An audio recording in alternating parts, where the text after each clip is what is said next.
Congolaises, Congolais, chers compatriotes, il y a 6 ans, je prenais congé de mes responsabilités en tant que président de la République, chef de l'État. Et fait inédit dans notre pays, en près de 60 ans d'indépendance. J'ai passé pacifiquement la main à un nouveau chef d'État. Depuis lors, je m'étais imposé un strict devoir de réserve, y compris quand j'ai fait l'objet, directement ou par mes proches interposés, de provocations, de déni de droit, d'humiliation, d'imputations dommageables et d'autres multiples atteintes à ma dignité. D'abord, parce que je suis convaincu que le temps est le meilleur allié de la vérité, un antidote lent mais puissant contre le venin du mensonge et de la délation. Mais aussi et surtout, parce qu'agir autrement aurait fait le jeu de ceux qui, par cette campagne odieuse, cherchaient à détourner l'attention de notre peuple de leur incapacité, aujourd'hui avérée, à répondre à ses attentes et aspirations. J'ai enfin décidé de briser ce long silence, de sortir de ma réserve et de m'adresser à vous parce que l'enjeu est de taille. Il est même existentiel. Non pas pour ma famille politique ou biologique, moins encore pour ma modeste personne, mais plutôt pour la nation congolaise et pour l'avenir de notre cher et beau pays. J'ai décidé de briser le silence parce qu'au vu de la situation que traverse notre pays, continuer à me taire m'aurait rendu poursuivable devant le tribunal de l'histoire pour non-assistance à plus de 100 millions de compatriotes en danger. Je saisis cette opportunité pour partager avec vous mes réflexions et participer ainsi à la recherche de la solution à la crise que traverse notre pays, la République démocratique du Congo, terre de nos ancêtres, car il est gravement malade et son pronostic vital engagé. Mieux que quiconque, vous en êtes conscient, car vous en faites quotidiennement les frais dans votre chair et vous en payez le prix. Mes chers compatriotes, vu l'importance stratégique de notre pays et le rôle qu'il est appelé à jouer, j'avais, de l'avènement au pouvoir du chef de l'État actuel, conclu avec lui un accord donnant naissance à la coalition entre nos forces politiques respectives. À propos de cet accord, beaucoup de contre-vérités ont été dites, y compris, fort malheureusement, par celui qui est censé connaître la vérité, parce qu'en étant l'un de 2 principaux signataires. En attendant qu'au moment opportun, la vérité soit rétablie, preuve irréfutable à l'appui, permettez-moi pour l'instant d'affirmer qu'en ce qui me concerne, la conclusion de cet accord n'avait pour seule motivation que l'intérêt supérieur de la nation. Par cet accord de mutualisation de forces, j'entendais en effet permettre à mon successeur d'exercer dans la direction des affaires de l'État plus de pouvoir effectif que ce que la faible représentation de sa famille politique au sein de la nouvelle Assemblée nationale était en droit de lui conférer. Je voulais par ailleurs faciliter le fonctionnement harmonieux des institutions et éviter à la nation, comme à notre jeune démocratie, d'éventuelles crises politiques qui leur auraient été fatales. Cette première alternance pacifique et civilisée à la tête du pays avait suscité d'autant plus d'espoir qu'en janvier 2019, notre pays s'est trouvé en bien meilleur état qu'au moment de ma propre accession à la magistrature suprême en janvier 2001. Alors que j'avais trouvé un pays au bord de l'implosion, miné par une longue dictature et des guerres, sans institutions républicaines, économiquement en faillite et socialement déchiré. Bref, un pays dont l'incertitude de lendemain menaçait la stabilité de toute la région. Le 24 janvier 2019, j'avais en effet légué un bien meilleur héritage à mon successeur, à savoir un pays réunifié, largement pacifié et dont les limites territoriales correspondaient exactement à celles qu'elles étaient au 30 juin 1960. Une nation reconstituée, réconciliée et fière de sa diversité. Un État doté d'une constitution progressiste et des institutions fonctionnant harmonieusement.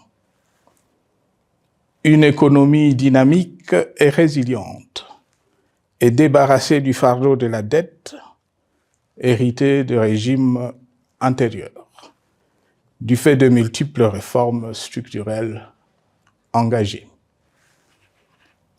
Une armée nationale républicaine de plus en plus professionnelle et capable de relever le défi de la défense de l'intégrité du territoire national. Une démocratie en constante consolidation, avec notamment l'organisation sur fonds propres d'un troisième cycle électoral. Le cœur serré, je constate qu'à peine 6 ans après, ce bel héritage en indivision, légué à l'ensemble de notre peuple, a été complètement dilapidé par celui qui en avait reçu la garde. Que notre pays offre un spectacle de plus désolant et qu'il suscite d'autant plus de désespoir au sein de notre peuple et de pitié et de moquerie à travers le monde, que l'inconscience de ses dirigeants ne permet aucun espoir de redressement. Cette détérioration rapide de la situation générale du pays est principalement due à l'inverse du pouvoir sans limite. Le nouveau dirigeant s'illustre en effet par une série de remises en cause, reniements et violations intentionnelles de la Constitution, avec en toile de fond la volonté irrésistible de concentrer tout le pouvoir entre les mains d'un seul homme, au mépris du pacte qui cimentait la cohésion de notre peuple. Le premier acte de remise en question de ce pacte républicain, véritable socle de stabilité et de cohésion nationale, a consisté à violer délibérément la Constitution et les lois pertinentes lors du premier remaniement de la Cour constitutionnelle par le président de la République. La violation de ce texte juridique, fondement de tout état de droit, pour de simples raisons de confort politique est devenue depuis lors une marque distinctive de la gouvernance de notre pays. Dans le même esprit, en décembre 2020, il fut organisé un coup d'État institutionnel à la suite du renversement en pleine mandature d'une majorité parlementaire, pourtant dévolue par le peuple souverain, ainsi que le gouvernement qui en était issu. S'en sont ainsi suivis la nomination illégale de membres de la Commission électorale nationale indépendante, ainsi que le simulacre des élections de décembre 2023, organisé en violation du cadre juridique et de normes internationales pertinentes, qui, par une ampleur sans précédent de la fraude, ont amplifié l'illégitimité des institutions et de leurs animateurs. Le coup de grâce a été donné par l'annonce du projet de changement de la Constitution, un projet dont la réalisation liquiderait totalement le consensus national de Sun City. Les conséquences négatives de cette gouvernance non orthodoxe sont pour le moins stupéfiantes. Le pays est ainsi devenu un espace de non-droit. La République a cessé d'être démocratique et la volonté du chef de l'État tient désormais lieu de loi suprême, supplantant la Constitution et les lois. En revanche, érigé en politique du gouvernement, le populisme et la démagogie, le mensonge et l'arrogance, la discrimination et la stigmatisation de certaines composantes de notre peuple, l'institutionnalisation du tribalisme et du népotisme, l'opposition de communautés nationales, les unes aux autres, le discours de haine et l'injustice ainsi que l'impunité ont d'autant plus aisément détruit la cohésion nationale et le vivre ensemble que l'opulence outrancière et le non-respect de la parole donnée sont les maîtres mots de la classe politique au pouvoir. Ce qui a rendu le pays fragile et donc vulnérable. Plus grave, le repli identitaire, dangereux pour l'édification de toute nation, a refait surface, avec ses vieux démons dont l'intolérance et la division est circonstance aggravante. Cela est non seulement toléré et impuni, mais aussi et surtout véhiculé et financé par les tenants du pouvoir. Face à cette dérive, le Parlement a abdiqué de sa mission constitutionnelle de contre-pouvoir. Il a ainsi cessé d'être le temple de la démocratie, le lieu par excellence de l'expression législative et la volonté du souverain primaire, pour ne plus être qu'une chambre d'enregistrement de la volonté d'une seule personne. Quant à la justice, garante constitutionnelle des libertés publiques et du socle de valeurs, qui structure notre identité et forge notre unité, elle a complètement démissionné de ses responsabilités, se laissant ouvertement instrumentalisée à des fins politiques. Elle n'est donc plus qu'un instrument d'oppression d'une dictature qui tente désespérément de survivre à contre-courant de l'histoire, par la terreur et l'imposition de la pensée unique. Rôle peu louable, qu'elle partage avec les milices tribales, ainsi que la police et le service de renseignement, eux aussi détournés de leur noble mission de protection des citoyens et de sécurisation de l'État.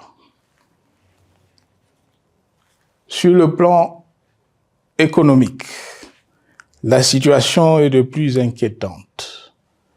Malgré l'augmentation des recettes publiques, essentiellement due à l'arrivée à maturité de toutes les réformes courageusement votées de 2002 à 2018, notamment le nouveau code minier, forestier, des hydrocarbures, des assurances et de la sous-traitance, et un niveau d'aide financière accru de la part des institutions de Bretton Woods. Aucun investissement n'a été réalisé pour doter le pays d'infrastructures modernes, soutenir des réformes structurelles et stimuler la croissance. Par contre, l'inflation et la dépréciation monétaire, jadis vaincues, sont de retour. La corruption et le détournement de deniers publics ont atteint un niveau inédit. Et l'endettement public que nous avions maîtrisé de 2010 a de nouveau grimpé en flèche, dépassant la barre de 10 milliards de dollars et suscitant des inquiétudes légitimes quant à la solvabilité à moyen et long terme du pays. Les conséquences sur le plan social sont aussi dramatiques. Aggravation du chômage, accumulation des arriérés des salaires des agents de l'État, baisse drastique du niveau de vie de la population et recrudescence du banditisme urbain, de l'exode rural et de la famine dans un nombre croissant de provinces. Les Congolais sont désormais en proie à une véritable angoisse existentielle.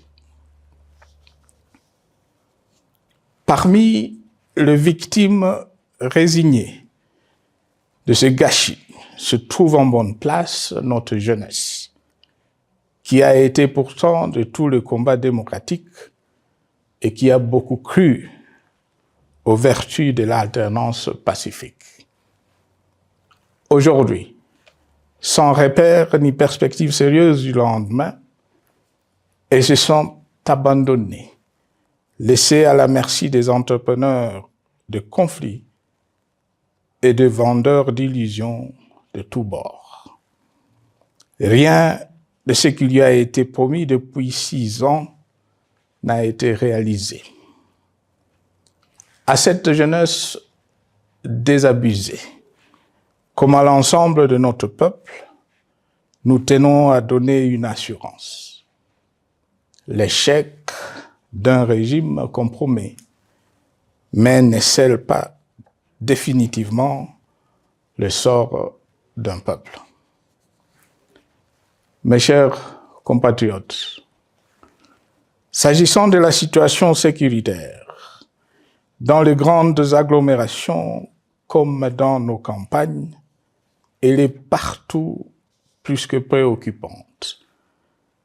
C'est le cas notamment au nord Kivu, au sud Kivu, en Ituri, au Maniema, au Tanganyika, au Katanga et au Mai-Ndombe, province pourtant voisine de Kinshasa, capitale du pays et siège des institutions. Le sang de nos compatriotes civils et militaires, valeureux officiers et soldats des rangs, mais aussi députés, éminents membres de la société civile ou de partis politiques, a ainsi abondamment et gratuitement coulé. Du fait de l'intolérance, du cynisme, voire pire, d'un terrorisme d'État pratiqué dans un seul et unique dessein, l'abus du pouvoir pour le pouvoir.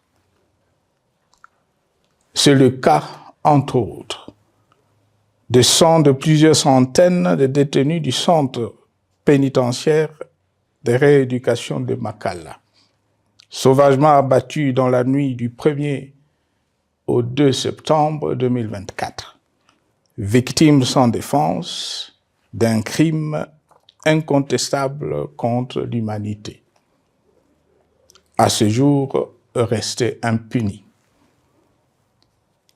Il en est de même de membres de la secte mystico-religieuse Wazalendo de Goma, de jeunes de la Junafek à Lubumbashi et du massacre des adeptes de l'église Mbidi à Kilwa.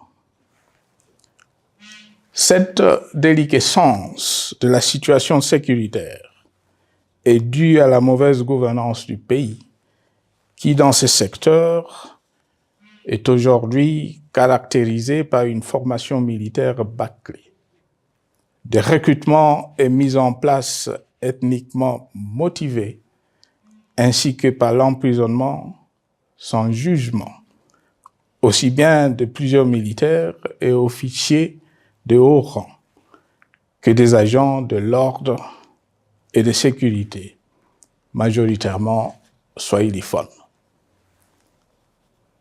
Bien plus, à l'armée nationale, bouclier de la nation, instrument de préservation de l'indépendance nationale et de l'intégrité territoriale, il a été substitué de bandes de mercenaires, de groupes armés, de milices tribales et de forces armées étrangères qui ont non seulement montré leurs limites, mais aussi enfoncé le pays dans un chaos indescriptible.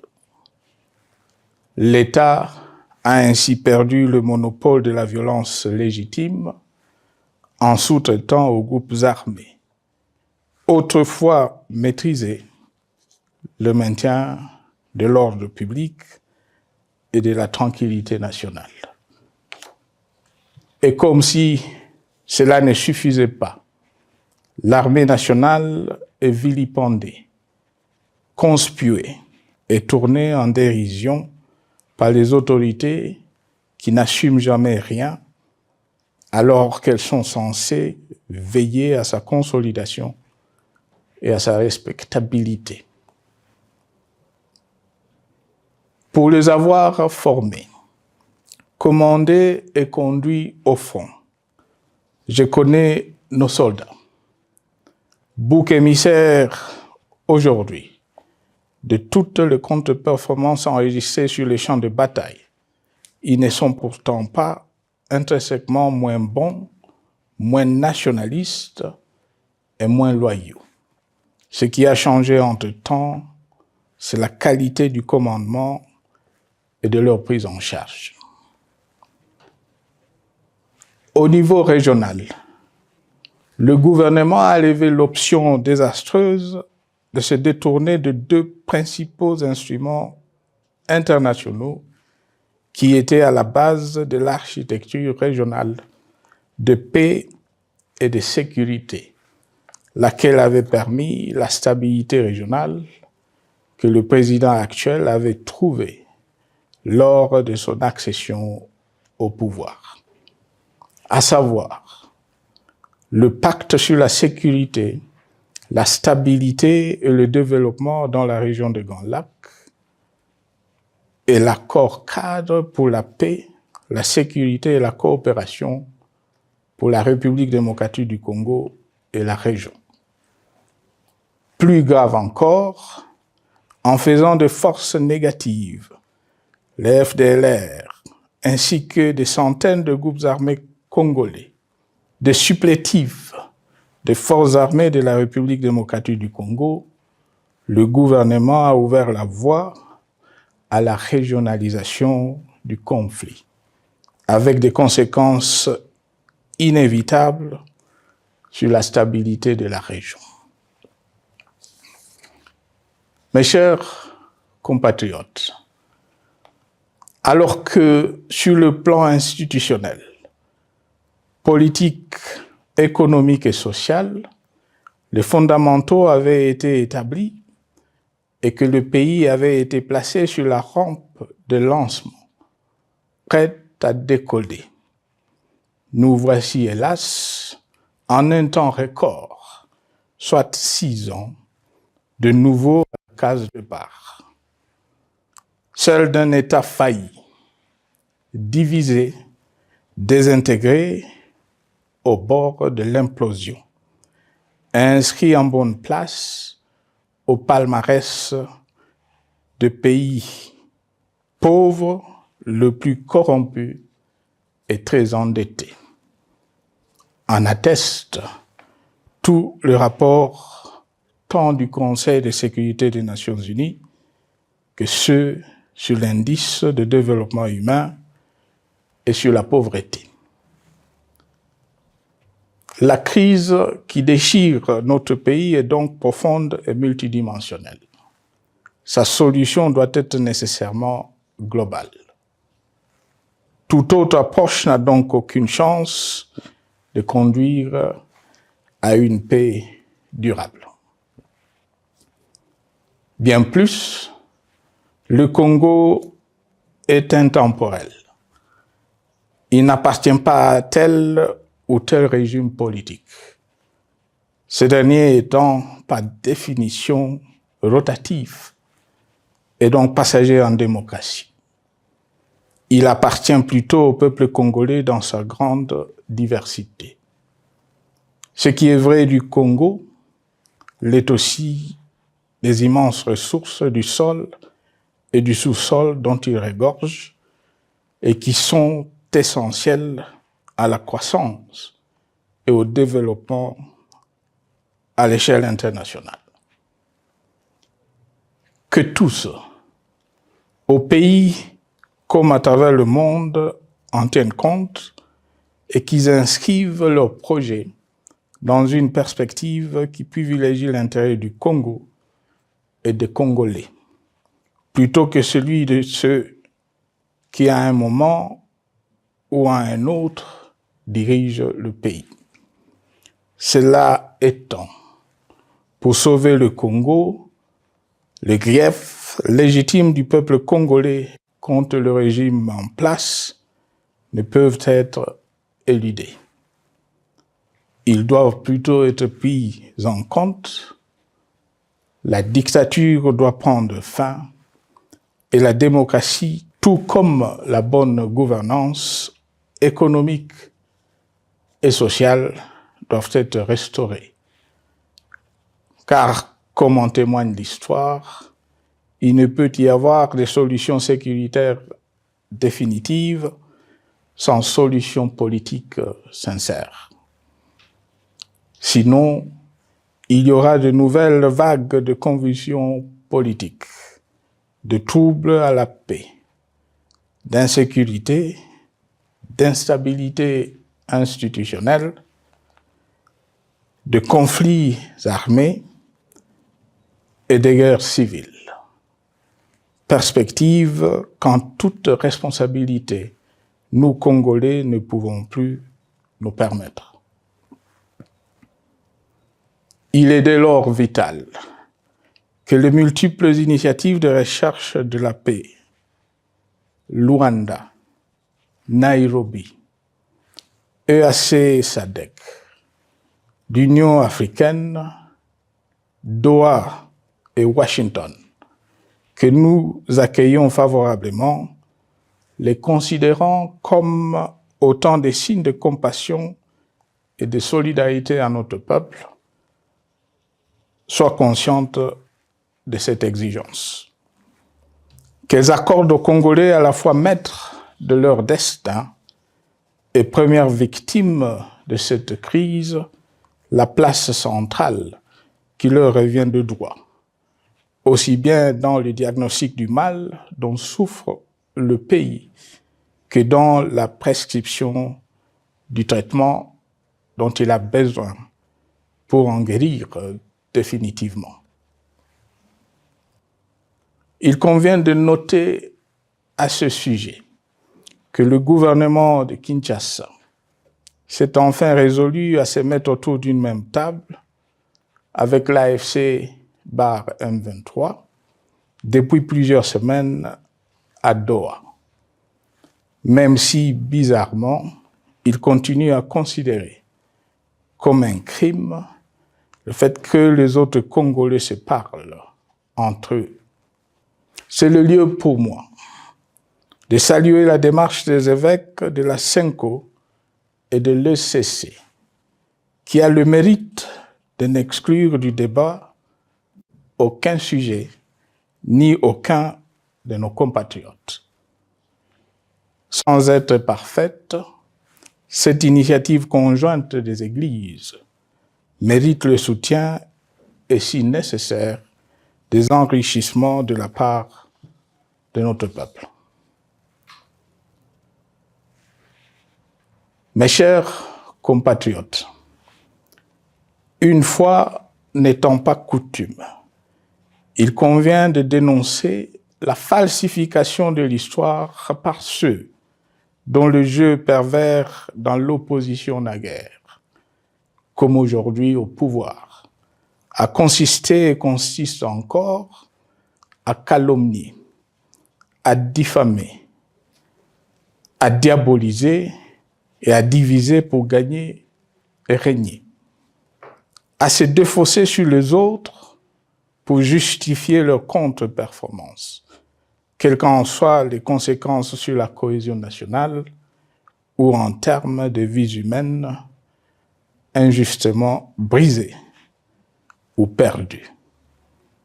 Une preuve, s'il en fallait encore, vient de nous en être donnée une fois de plus.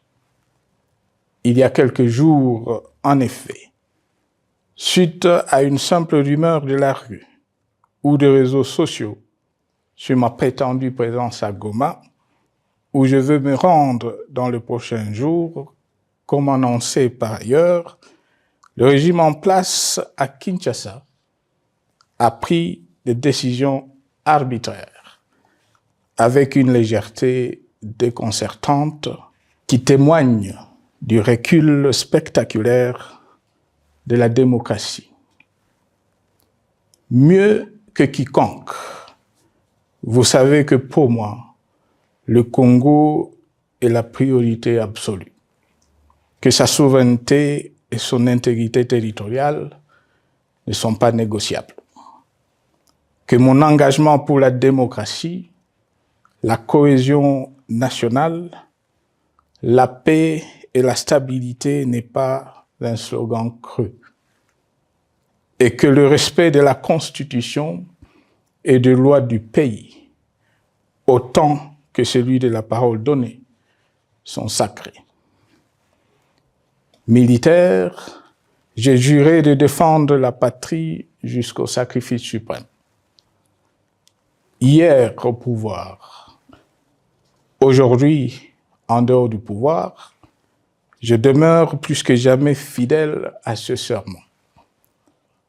En ce moment où le pays est de nouveau divisé, appelé par le destin, j'ai le devoir d'œuvrer à la recherche de la paix et de contribuer à la reconstruction de notre pays qui se meurt.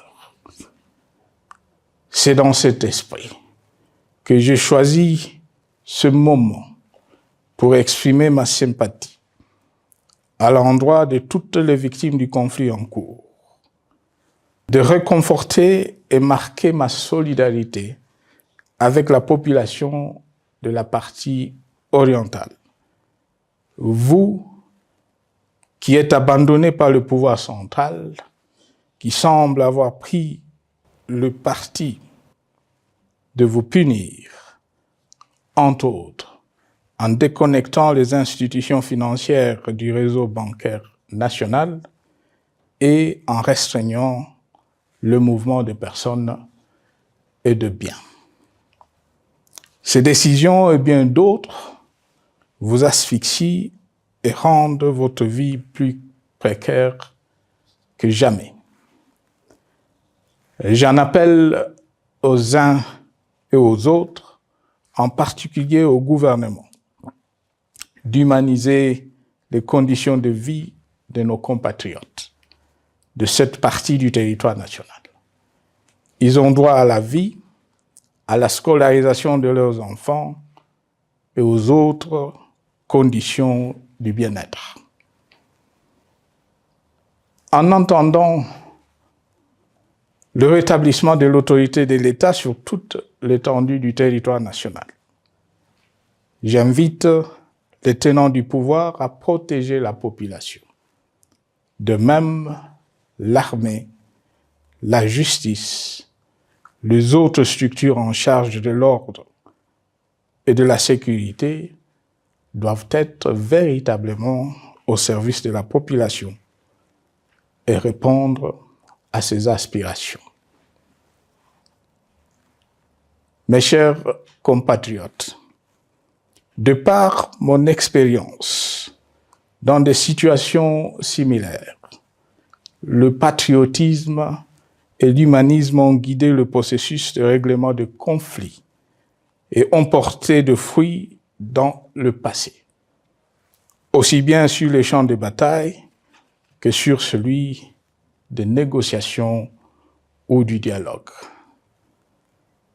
Notre pays avait été divisé de quasi-moitié pendant quelques années. La sagesse avait alors prévalu. Nous avions recollé le morceau et le pays a survécu dans son unité. C'est ainsi qu'après quelques années de réflexion sur la crise en cours, après avoir consulté des chefs d'État et des anciens chefs d'État de la région, ainsi que des acteurs politiques et sociaux, nationaux et étrangers, j'ai fait ce jour une proposition qui engage la nation tout entière à un sursaut patriotique pour un pacte citoyen afin de tirer le pays du gouffre. Le travail hardi qui s'impose à nous portera notamment sur les 12 points suivants. 1. Mettre fin à la dictature, mieux à la tyrannie. 2. Arrêter la guerre. 3. Rétablir l'autorité de l'État sur toute l'étendue du territoire national. 4.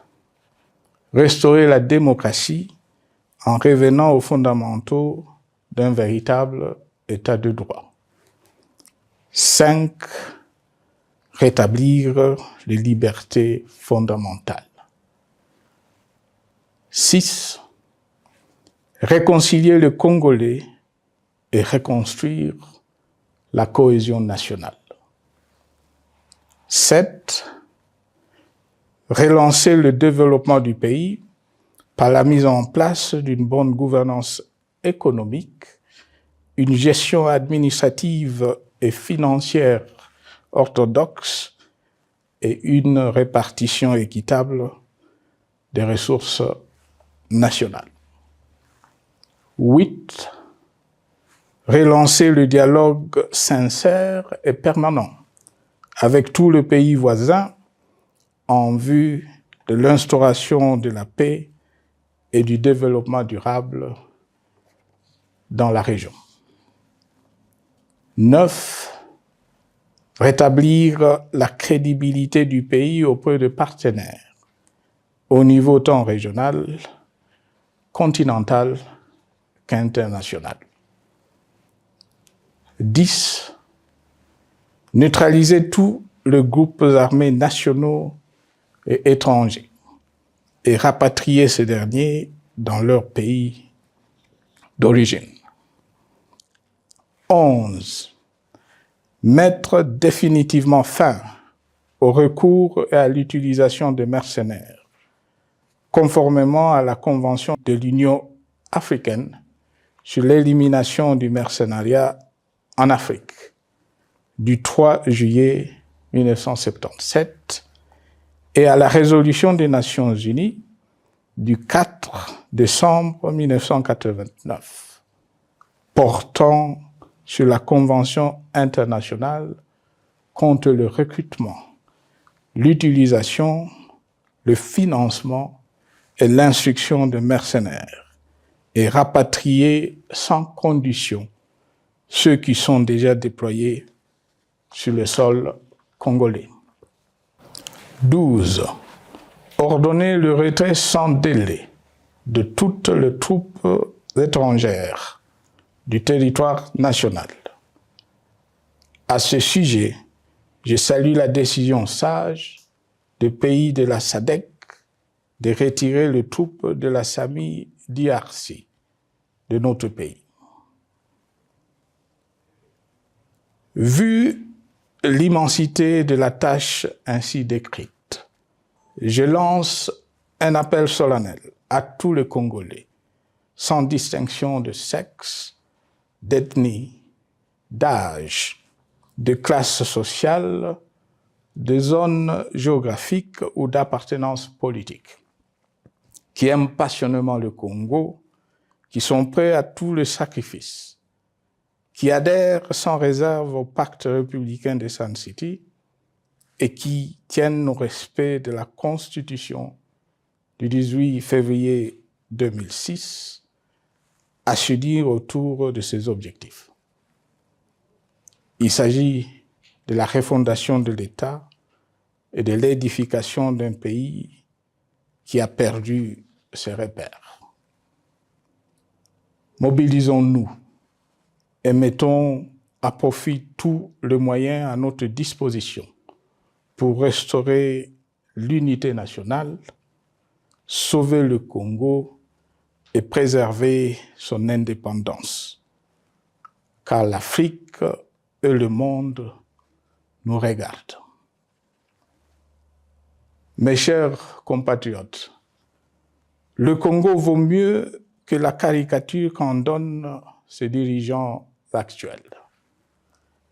Le Congo mérite mieux que cette politique extérieure faite de jérémiades et de mendicité.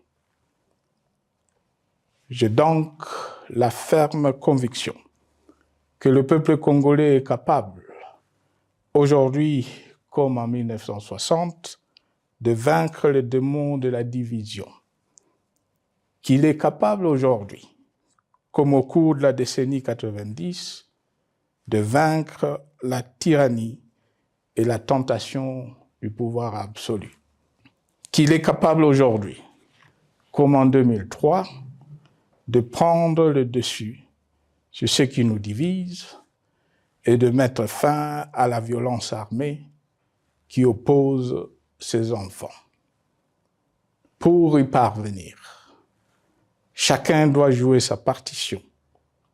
Je m'engage à jouer la mienne. Que Dieu bénisse la République démocratique du Congo, qu'il bénisse individuellement chacun de vous. Je vous remercie.